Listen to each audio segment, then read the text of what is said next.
Saludos hermanos, el Señor les bendiga. Por aquí está hablando con ustedes el pastor Jonathan Apóstol. Quien le acompaña el hermano Jesús Pérez de la Iglesia Bautista Nación Santa. En este programa queremos comenzar una serie sobre los distintivos bautistas.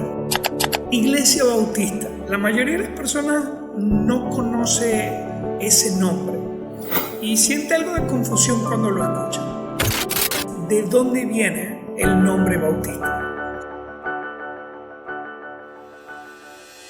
Saludos hermanos, el Señor les bendiga. Por aquí está hablando con ustedes el pastor Jonathan Apóstol. Ojo, Apóstol es mi apellido, no mi oficio. Soy pastor, pero de apellido Apóstol. Y Dios me ha dado la oportunidad de servir en la Iglesia Bautista Palabra de Vida en la ciudad de Coro, Estado Falcón. Quien le acompaña el hermano Jesús Pérez de la Iglesia Bautista Nación Santa. Y uno de los retos que tenemos es que normalmente cuando nos toca invitar a alguien, te invito a que vengas a la iglesia, las personas normalmente preguntan ¿qué iglesia? Y cuando decimos es Iglesia Bautista, la mayoría de las personas no conoce ese nombre y siente algo de confusión cuando lo escucha. Sí, es muy común cuando andamos en la calle que las personas tienden a asociarnos con otras iglesias o como le pasa a cualquier persona que llega nueva, se hace creyente y llega a la iglesia, tiende a creer cuando lee los evangelios que venimos de Juan el Bautista. Es algo que es un error muy común en los creyentes. Pero lo preocupante es que a veces no es un problema nada más de nuevos creyentes, sino que hay hermanos que decidieron seguir a Cristo, se bautizaron y están sirviendo en una iglesia bautista y defienden la doctrina y mantienen la enseñanza, pero no saben exactamente qué significa eso, de qué se trata el ser bautista. En este programa queremos comenzar una serie sobre los distintivos bautistas. Pero antes de tocar el tema de los distintivos, creo que es muy importante hacer la primera pregunta. ¿De dónde viene el nombre Bautista? Sí, es muy importante que podamos aclarar a la audiencia en general que la Iglesia Bautista data de hace muchísimos años. De hecho, nuestras prácticas vienen asociadas con las mismas prácticas que tenían que le enseña el Señor Jesucristo a sus discípulos y luego que los apóstoles pasan a las iglesias. Entonces, de ahí pudiésemos decir que viene el origen de la iglesia bautista como tal. Ahora, todos los cristianos afirman tener origen con Cristo Jesús y sus apóstoles. Pero, ¿qué ocurrió en la historia? ¿Qué eventos importantes hay que tomar en cuenta en el espacio de tiempo entre la iglesia comenzada por Cristo Jesús y seguida por sus apóstoles a la iglesia que tenemos hoy en día? Sí, fíjate que en sus inicios la iglesia podemos decir que era uniforme. La mayoría de los creyentes tenían las mismas prácticas basadas en prácticas apostólicas, basadas en las escrituras. Pero aproximadamente en el año 313 después de Cristo, un emperador se le viene la idea, dicen los historiadores, que él tuvo una revelación y en esta revelación este hombre decide unir la iglesia como tal con el Estado. Y que en esa revelación a este hombre se le decía que de esta manera él podía dominar al mundo. Entonces, como tal, a partir del año 313 comienza la iglesia a tener una división y surge lo que es el movimiento católico como tal.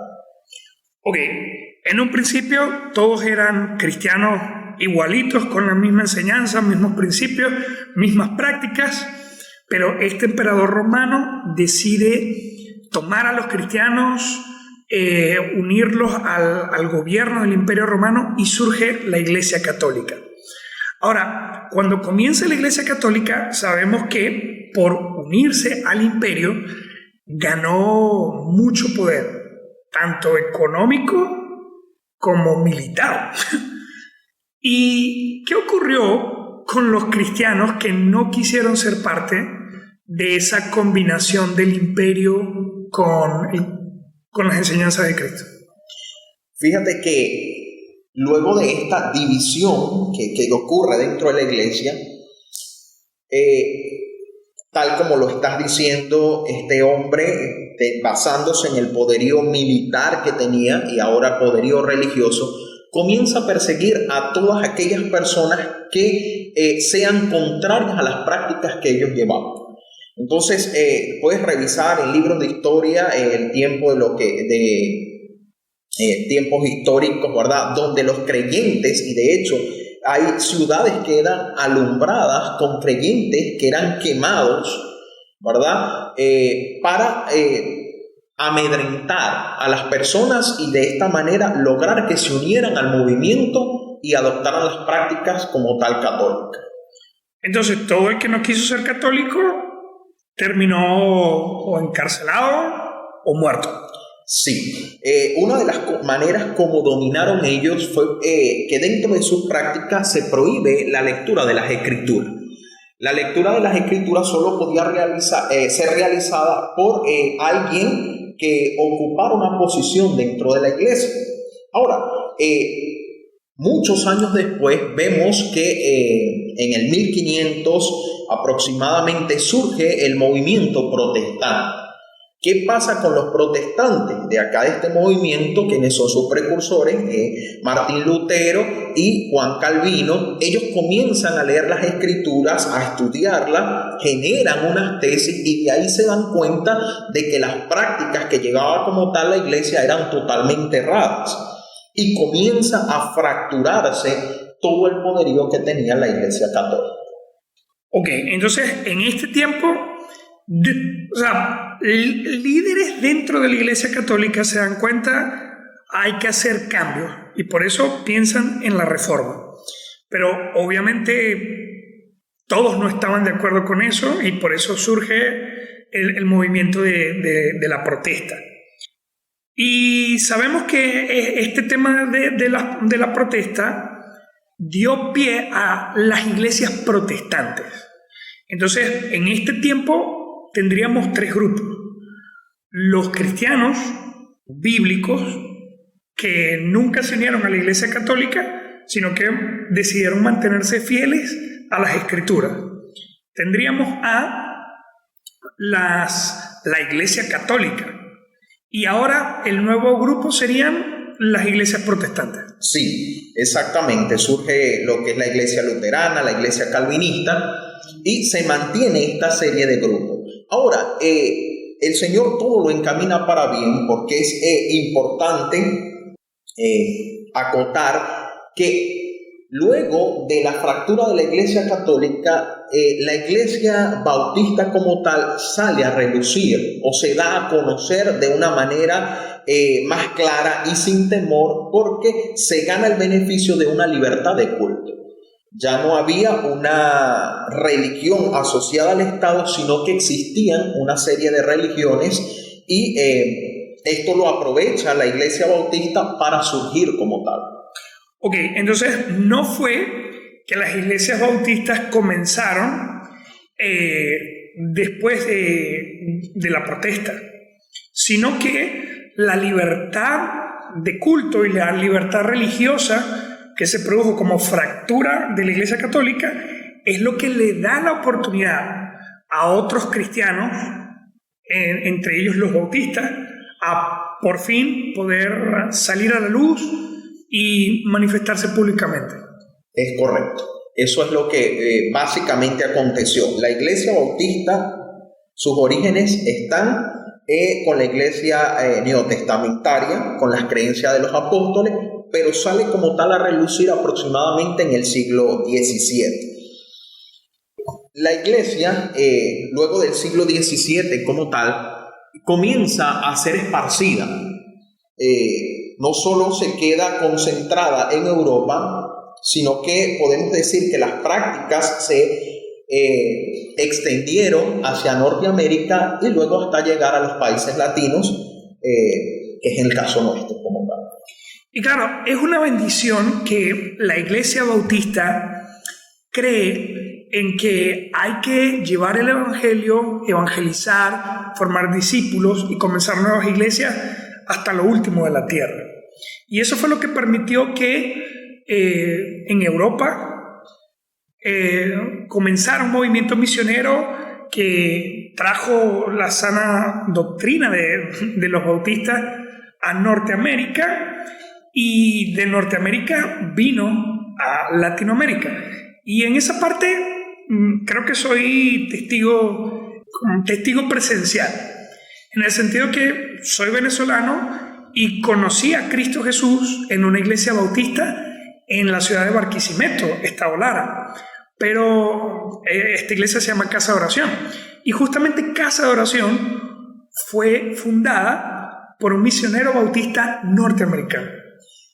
Sí, esto pasa porque la iglesia bautista tiene como doctrina las prácticas bíblicas. Entonces pudiésemos resumir que un cristiano bautista es una persona que basa sus prácticas en las Escrituras. Y al basar sus prácticas en las Escrituras, tenemos como resultado lo que aconteció, que el Evangelio y las prácticas bíblicas fueron esparcidas por todo el mundo hasta llegar hasta nosotros.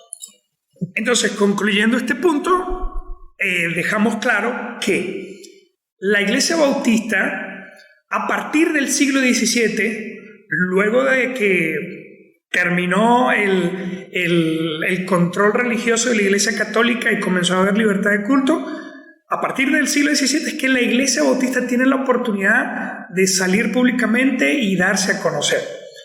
Pero la Iglesia Bautista no está inventando doctrina, sino que está buscando mantener y continuar las enseñanzas originales de Cristo Jesús y sus discípulos. Totalmente de acuerdo. La Iglesia Bautista procura basar todas sus enseñanzas y todas sus prácticas a la luz de la palabra de Dios. Entonces, teniendo esto claro, creo que podemos avanzar al punto principal. Ya sabemos de dónde vienen los bautistas, pero entonces es momento de preguntar: ¿qué tiene un bautista que no tengan los otros cristianos? Es decir, ¿cuáles son o qué son los distintivos bautistas?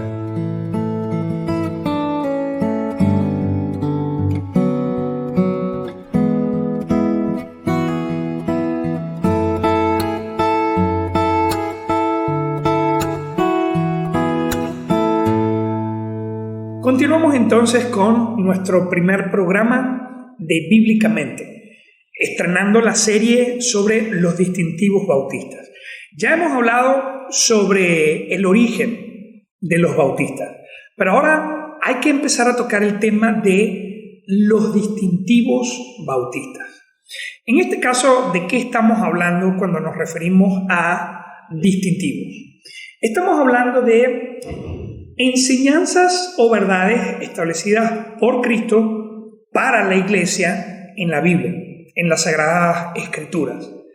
Debemos entender algo muy básico e importante. Ser cristiano significa que yo quiero vivir bajo lo que Cristo Jesús enseñó. Un cristiano es un seguidor de Cristo. Por lo tanto, para ser un buen seguidor, yo debo ser fiel a lo que Jesús enseñó. Si yo enseño lo que Él enseñaba, voy a ser un buen cristiano. Si yo practico lo que Jesús practicaba, voy a ser un buen cristiano. Pero lamentablemente eso se ha convertido en un problema el día de hoy, ya que hay varios grupos que se identifican como cristianos, pero no tienen enseñanzas y prácticas que legítimamente aparezcan en la Biblia.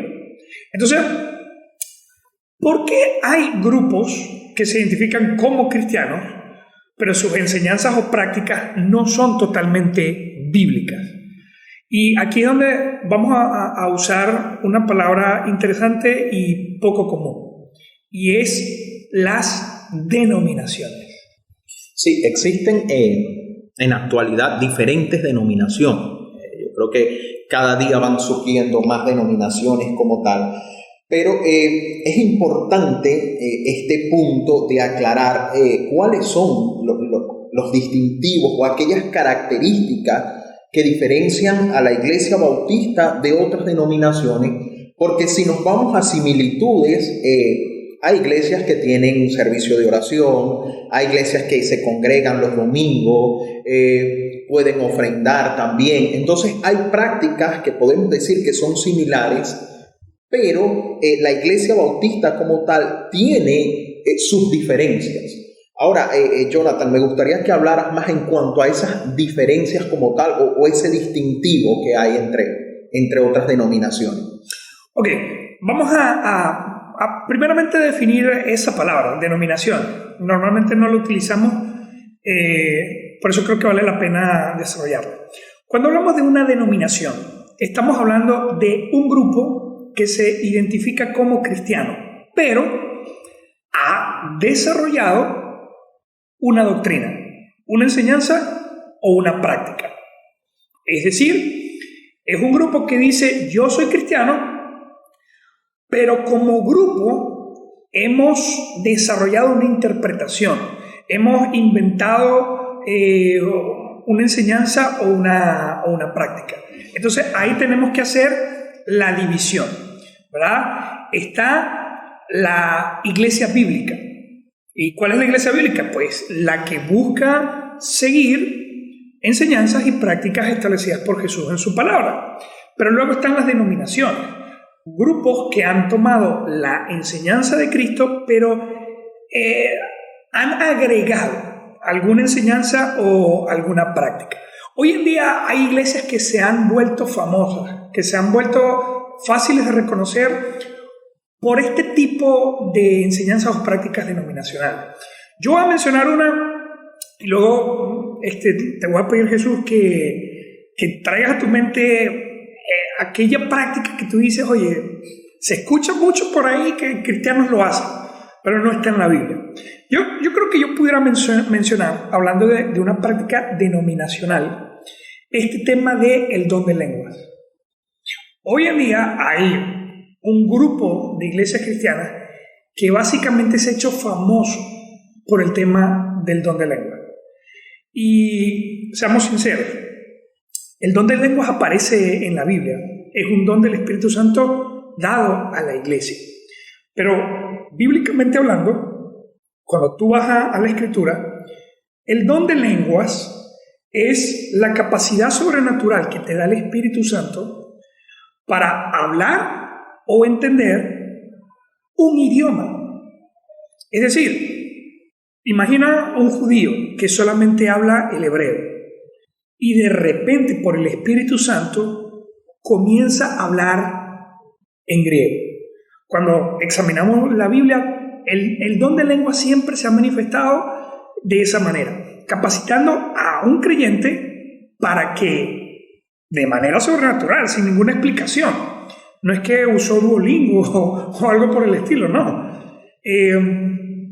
Sin ningún entrenamiento, sin ninguna capacitación, dominó el idioma. Pero hoy en día vemos que la práctica que se ha hecho popular es que de repente está la iglesia reunida, está la congregación, y de repente hay un momento emocionante de alabanza o de alguna predicación, y de repente empiezan a balbucear sonidos, o pareciera que están mezclando palabras árabes con inglés, y surgen palabras y sonidos raros que nadie entiende. Y entonces a esto han llamado el don de lenguas. Entonces hay una diferencia entre lo que la Biblia dice que es el don de lenguas y lo que esta denominación está practicando. Pero cuando tú le preguntas a esta denominación, ¿por qué ustedes hacen eso? ¿Por qué lo hacen de esa manera? La respuesta es: nuestros pastores nos han enseñado, nuestros líderes nos han enseñado, nuestra iglesia enseña esa interpretación. Entonces, ahí pongo este ejemplo de una práctica denominacional. Sí, así como ese, pues podemos encontrar muchas otras prácticas totalmente fuera de contexto bíblico, porque tal como hablas en cuanto a las lenguas, el mismo apóstol Pablo en el libro de Corintios regula y da la normativa de cómo se debe llevar a cabo el proceso de hablar en lengua. Pero mientras nos enseñabas en cuanto a eso, recordaba que también hay otras prácticas que tienen denominaciones donde hacen bautizos de niños. Si nos vamos a la luz de las Escrituras, ¿verdad? Podemos revisar el Evangelio o todo el Nuevo Testamento. Bíblicamente no existe un ejemplo donde se haya bautizado a un recién nacido.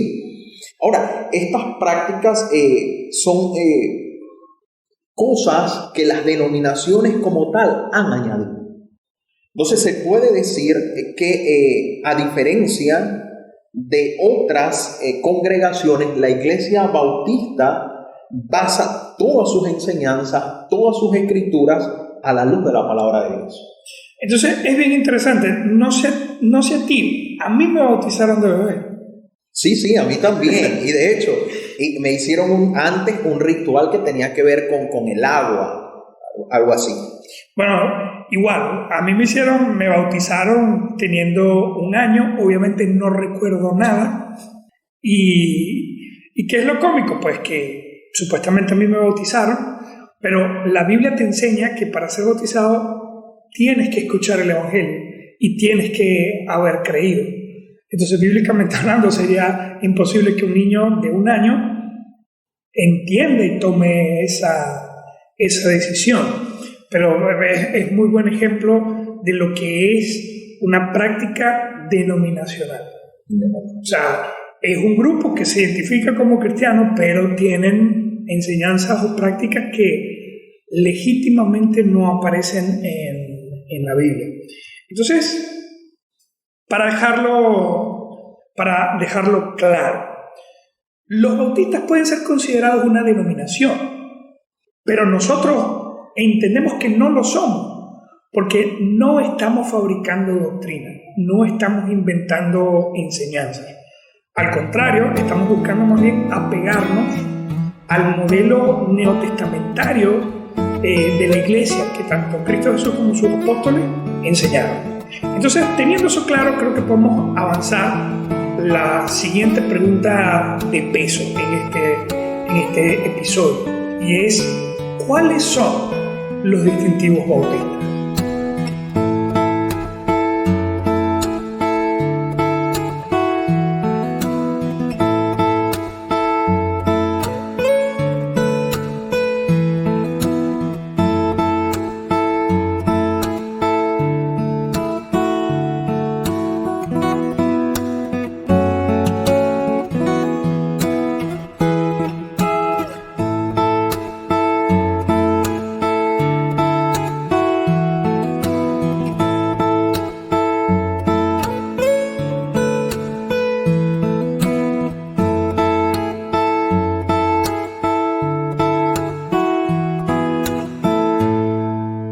Hemos llegado a la pregunta importante: ¿cuáles son los distintivos bautistas?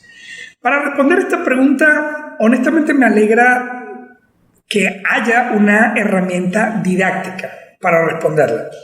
Y es que podemos utilizar la palabra bautista como un acróstico para recordar el significado de cada una de estas cada uno de estos distintivos. Entonces, ¿qué estoy queriendo decir con eso?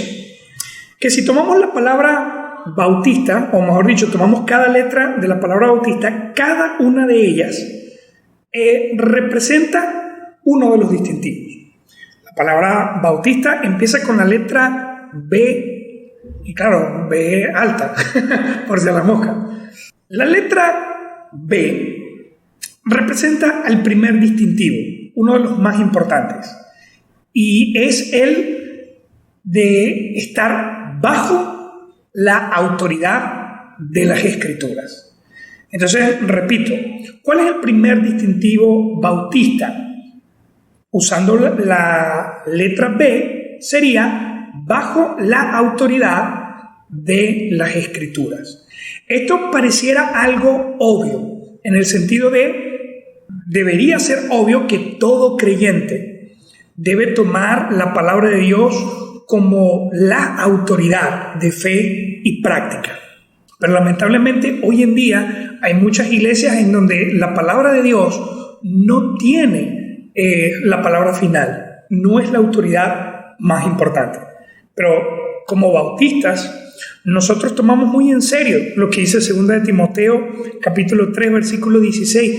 Toda la escritura es inspirada por Dios y útil para enseñar, para redarguir, para corregir, para instruir en justicia. Y el verso 17, a fin de que el hombre de Dios sea perfecto, enteramente preparado para toda buena obra. Al ser las escrituras inspiradas por Dios, son la palabra de Dios. Y por lo tanto, para los bautistas es la autoridad máxima en la iglesia. Sí, es muy importante que, como lo acabas de decir, la iglesia bautista se caracteriza porque su norma, su guía como tal es las Sagradas Escrituras, en este caso la Biblia, a diferencia de otras denominaciones.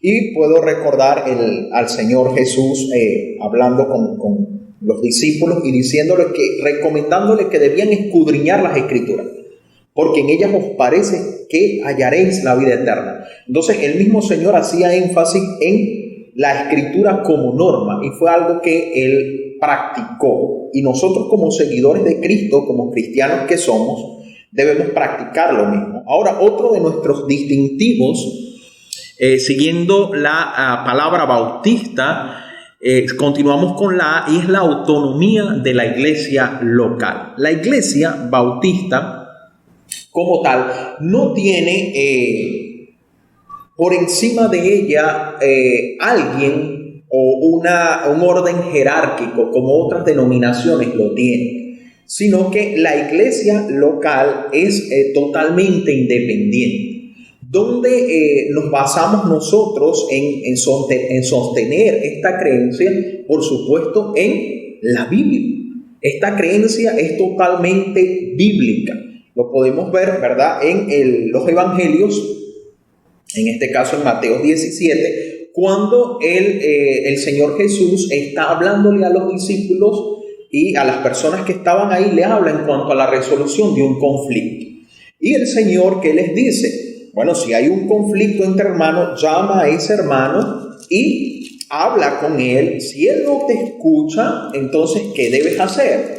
Busca 2 hermanos que estén al tanto de esa información, y si él se negare a escuchar, entonces el Señor dice que lo debes hablar a la iglesia. Ahí vemos, ¿verdad?, cómo el Señor da la instrucción de cómo nosotros debemos resolver conflictos. Y los conflictos que presenta una iglesia como tal no deben ser llevados a otra iglesia, a un superintendente. No, dentro de la iglesia bautista ella es totalmente independiente y sus decisiones las toman en conjunto con la congregación, con el cuerpo de liderazgo, basadas en las Escrituras. No tenemos por encima ninguna otra persona. Otro ejemplo que podemos citar es el mismo señor Jonathan, cuando le muestra al apóstol Juan, le da la revelación del Apocalipsis, cómo específicamente emite un mensaje a cada iglesia. No emitió un solo mensaje y dijo, vaya alguien y se lo lee a cada iglesia. No de esta manera. El Señor se refirió a cada iglesia en particular, dando a entender que cada iglesia es autónoma. Exactamente. Cuando vemos el libro de Hechos, no hay una iglesia que tenga autoridad sobre todas las iglesias. Aún el apóstol Pablo, cuando vemos la dinámica de su trabajo, no vemos que la iglesia de Filipenses tenga control de la iglesia en Tesalónica, ni de la Tesalónica tenga poder o autoridad sobre la iglesia en Colosenses, sino que cada una de ellas se autogobernaba, obviamente siguiendo la dirección de Cristo Jesús. Siguiendo entonces con los distintivos bautistas, el tercero siguiendo la palabra bautista, sería con la letra U, que nos recuerda únicas ceremonias de la iglesia, la cena del Señor y el bautismo.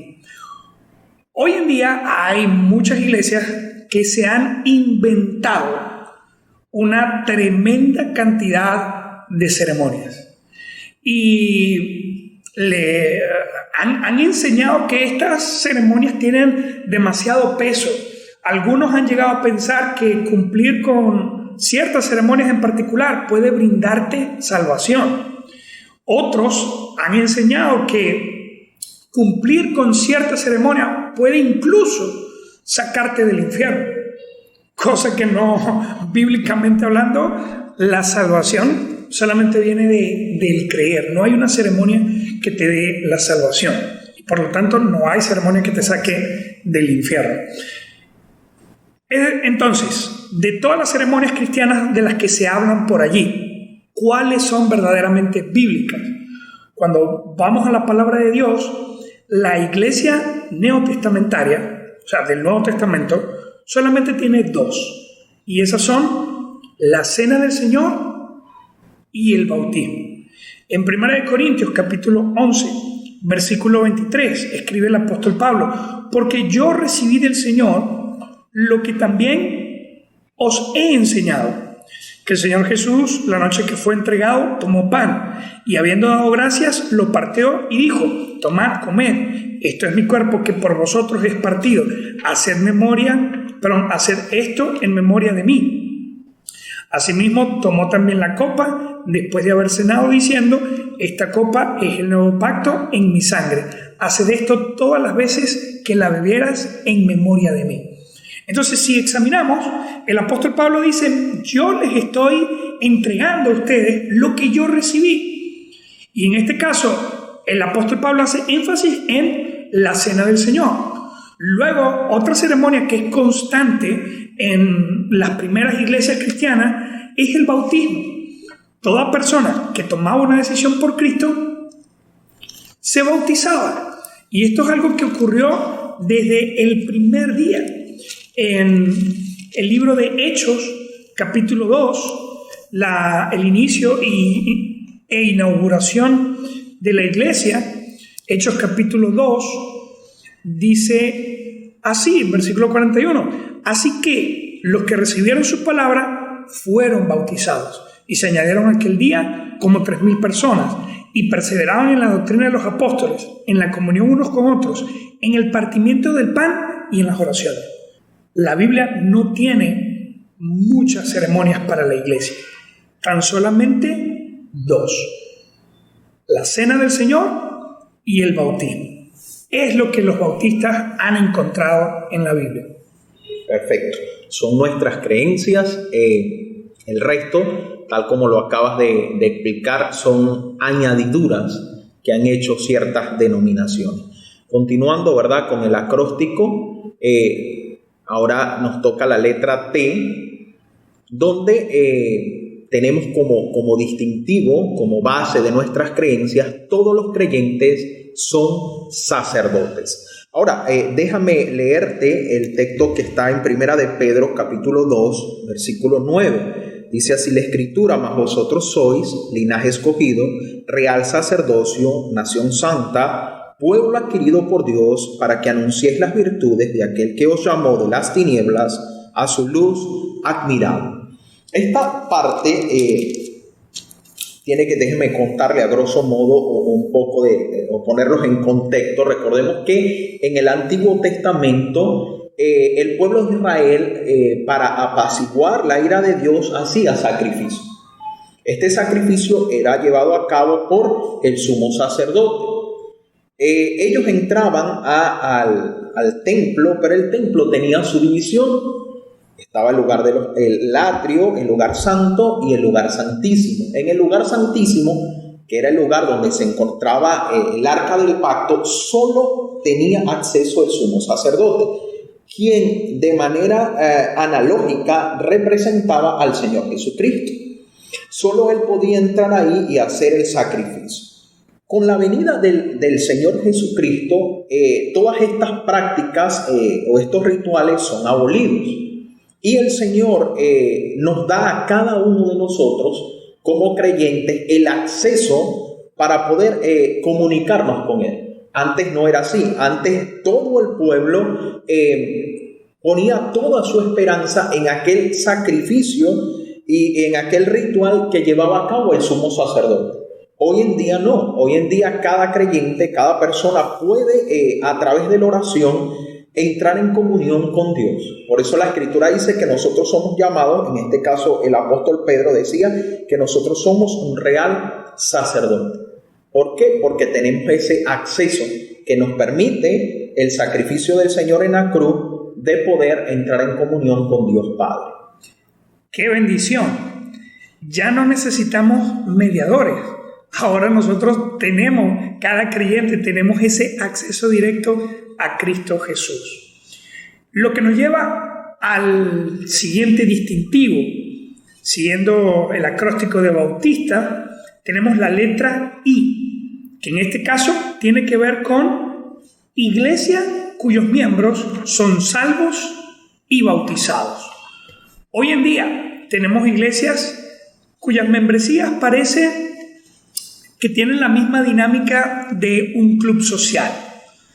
De repente vienes y si vienes la suficiente cantidad de tiempo, eres miembro de la iglesia. O si haces algún curso o algún entrenamiento, entonces ese curso te hace miembro de la iglesia. Pero cuando vamos al modelo bíblico, ¿quiénes son miembros de la iglesia?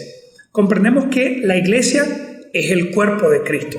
Y para ser parte del cuerpo de Cristo, primeramente debo creer en Jesús, ser salvado por Él.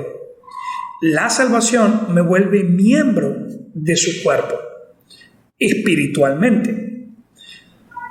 Cuando una persona es salvada espiritualmente, Cristo Jesús enseña que debe dar un paso de obediencia, identificándose públicamente como cristiano. Y ahí es donde hablamos del bautismo. La Iglesia Bautista continúa la práctica de que solamente aquellas personas que han sido salvadas por Cristo Jesús y tienen su espíritu, es decir, los creyentes, son miembros de la Iglesia. Pero tienen que estar bautizados. Al ser un creyente rescatado por Cristo Jesús, que ha dado fe pública a través de la ceremonia del bautismo, se le considera verdaderamente miembro de la iglesia. Sí, los miembros, o cómo se añaden las personas a la iglesia bautista, se añaden a través de creer, por supuesto, en el Señor Jesucristo y bautizarse, algo que podemos también encontrar en las Escrituras, en la conversión en Hechos, donde narra la conversión del eunuco etíope. Otro de nuestras creencias, y es muy, todas son importantes porque todas son netamente bíblicas, tiene que ver con la S, ¿verdad? Que es la separación entre la iglesia y el Estado. Desde el inicio o desde la manera como Dios, a través del tiempo, a través de las dispensaciones, ha trabajado con el hombre, ha separado lo que tiene que ver con la iglesia y lo que tiene que ver con el Estado. Podemos ver en el Antiguo Testamento, ¿verdad?, cómo el Señor instituyó un rey, pero también estaba instituido a nivel religioso un sumo sacerdote. Entonces vemos que hay una división entre las creencias religiosas como tal y el Estado. Hoy en día, pues con todo lo que está aconteciendo, vemos a una iglesia asociándose con el Estado. Y me pudiesen decir, no, hermano, pero es que eso está en el Antiguo Testamento. Pero fíjense lo que dice Mateo capítulo 22, versículo 21. El Señor Jesucristo cita las siguientes palabras, dice, y les dijo, dad pues a César lo que es de César y a Dios lo que es de Dios. Si usted puede revisar ese texto y estudiarlo con mayor tiempo, mayor precisión, puede darse cuenta que se le acercaron al Señor preguntándole si debían o no pagar los tributos. Y fue una manera de tentar al Señor, de decirle o de ponerlo tal vez en contra del imperio romano, que era el que tenía cautivo a Israel como tal. Pero el Señor, ¿verdad?, da estas palabras diciéndole: hey, da al César, da al Estado lo que le corresponde al Estado. Y a Dios, en este caso a la iglesia como tal, debes dar lo que es de Dios. Entonces, bajo ninguna circunstancia y en ningún tiempo, basándonos en las Escrituras, podemos ver que la iglesia se ha asociado con el Estado. Bíblicamente no existe tal cosa. Eso quiere decir que pastores no deberían estar contando con un salario de parte del gobierno. Interesante. Y con algunas cosas nuevas que han salido por ahí. Sí. Pues vamos a tener más oportunidad de hablar sobre esto, pero continuando con la palabra bautista. Seguimos el acróstico y ahora toca la letra T, que representa: todo creyente tiene libertad de conciencia. Y esto tiene que ver con: nadie en la iglesia puede obligar a un creyente a poner en práctica la palabra de Dios. Cada creyente tiene la libertad, el libre albedrío de escoger si va a ser fiel y obediente a Dios o si no va a serlo. Pero no debe haber un líder o un grupo que obligue al creyente a obedecer a Dios. En la palabra vemos que al creyente le es dado el Espíritu Santo, y el Espíritu Santo ha prometido convencer y enseñar a cada creyente de las verdades de la palabra de Dios. Por lo tanto, en una iglesia bautista no deberías encontrarte a un pastor, a un grupo de líderes que te obligue a cumplir con ciertos requisitos o con ciertas normas, sino más bien deberías encontrar un pastor y maestros y un grupo de liderazgo que esté dispuesto a enseñarte la palabra de Dios para que puedas entender, y ese entendimiento te motive, te anime, te guíe por el Espíritu Santo a poner en práctica la palabra de Dios. Así que como bautistas defendemos que todo creyente tiene libertad de conciencia. Sí, el apóstol Pablo muy claro lo decía en una de sus cartas. El apóstol decía que todo nos es lícito, pero no todo conviene. Entonces cada persona, pues, en lo que está en comunión con el Señor, puede, y a través de las Escrituras, diferenciar si lo que está practicando es bueno o no. Ahora, para finalizar, lo que tiene que ver con el acróstico, termina con la letra A, bautista. La iglesia bautista, dentro de sus prácticas bíblicas, solo acepta dos oficios. ¿Cuáles son estos dos oficios? Dentro de la iglesia bautista se acepta el oficio del pastor y de los diáconos.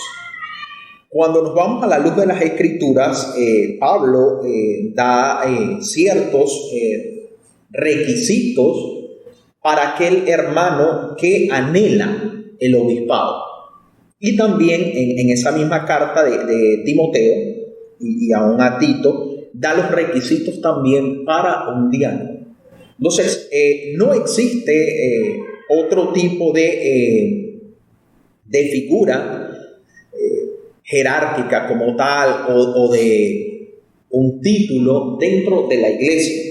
¿Por qué? Porque a la luz de las Escrituras, solo la Escritura nos muestra un pastor y un diácono. Ahora, fíjense lo que dice Hechos capítulo número 20, el verso 28, dice así: por tanto, mirad por vosotros y por todo el rebaño en que el Espíritu Santo os ha puesto por obispos, para apacentar la iglesia del Señor, la cual él ganó por su propia sangre. Acá vemos, ¿verdad?, el escritor del libro de Hechos haciendo énfasis en esta enseñanza y diciendo, recomendándole a los ancianos, al obispo. Sabemos, y vamos a tener un tiempo para detallar más estas palabras. Lo que es obispo, anciano, es lo mismo, un pastor, y le están dando la instrucción de que vele por el rebaño. Entonces vemos ahí el reconocimiento dentro de la iglesia, desde que se funda la iglesia neotestamentaria, cómo hablan es acerca de un pastor y de diáconos. A lo mejor usted se estará preguntando acerca de si existe pastoras, si existen apóstoles. Si revisamos las escrituras, la Biblia solamente habla de estos dos títulos como tal para administrar la iglesia en la actualidad. ¡Wow! Eso quiere decir que no deberíamos encontrar a una pastora dentro de una iglesia bautista, ni tampoco un sumo sacerdote, ni tampoco un padre espiritual. No, nada de eso existe. Bíblicamente no hay cómo demostrarlo. Ahora, el día de hoy estamos hablando de una manera muy breve de cada uno de estos distintivos. Y es por eso que queremos desarrollar una serie completa sobre este tema. Por lo que en los próximos episodios vamos a ir desarrollando y explicando cada uno de los distintivos.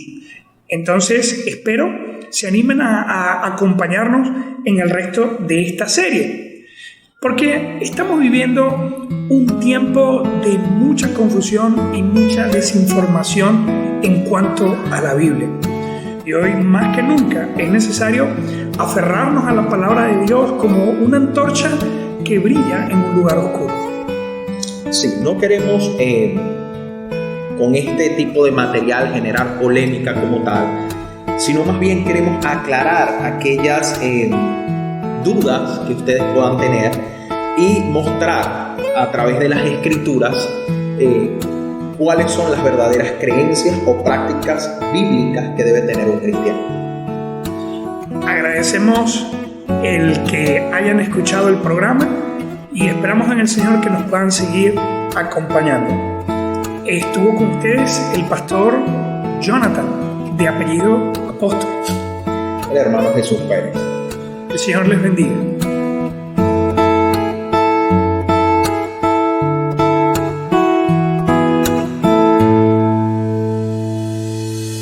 Esto fue Bíblicamente.